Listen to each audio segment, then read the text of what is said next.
Our next guest is helping to lead the investigation into Solyndra. He says the Department of Energy should be declared a crime scene.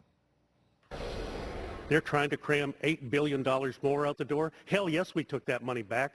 If the DOE is going to continue to be chumps, we ought to at least try to corral what they're doing. I only wish we could have appropriated a little bit more money, invested in some crime scene tape, and taken it down there and circled their building. I hope that they will be forthcoming in the future. Well, joining me now, Congressman Michael Burgess, who you just saw there, questioning the executives of Solyndra. Congressman, great to have you with us. This is extraordinary that we learn now that this $500 million was basically burned through in less than a year and a half. Were you aware of that? Well, no, sir. And it was more money than that because, remember, they had raised private capital, almost $1 billion of private capital as well. So the burn rate was even more spectacular than what you alluded to in your opening. We have been trying, Republicans took the majority in January. Our committee has been trying to get information on the internal documents from Department of Energy, Office of Management of the Budget since February. It led to a subpoena in July. I filed a resolution with the committee. I was at the time. It was a party line vote. People say, "Oh, you're just trying to be obnoxious to these companies that are trying to do good things in green energy." Look, we should have had this story told a long time ago. Maybe we could have saved a little bit of the taxpayers' money. My goal now, you know, they're cramming this money out the door even as we speak. Right. And if they made such a mistake just getting in a hurry for a photo op, what are they doing with getting all this money out the door for the end of the fiscal year? We've got to be on top of this one.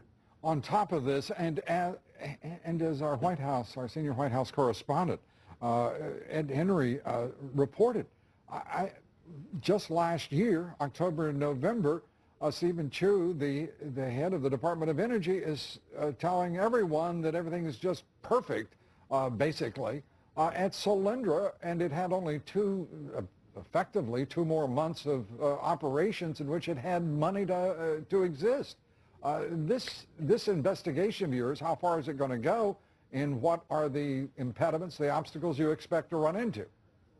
Well, the impediments initially were we couldn't get any documents produced by Department of Energy and Office of Management of the Budget. And as I've told, it's not just those agencies. We're up against problems at other agencies. And what I've repeatedly told them is when you don't produce the documents that we ask for, when you don't give us the information when we ask for it, we can only imagine what you're trying to hide. And I do have a very fertile imagination, but there's no way I could have imagined Disney robots. I mean, come on, that's beyond, you can't make this stuff up. It's also troubling, is it not, that the Obama administration is not even reflexively holding up examples of alternative energy companies that have been a resounding success under this program to deflect at least some of the heat. Isn't that strange?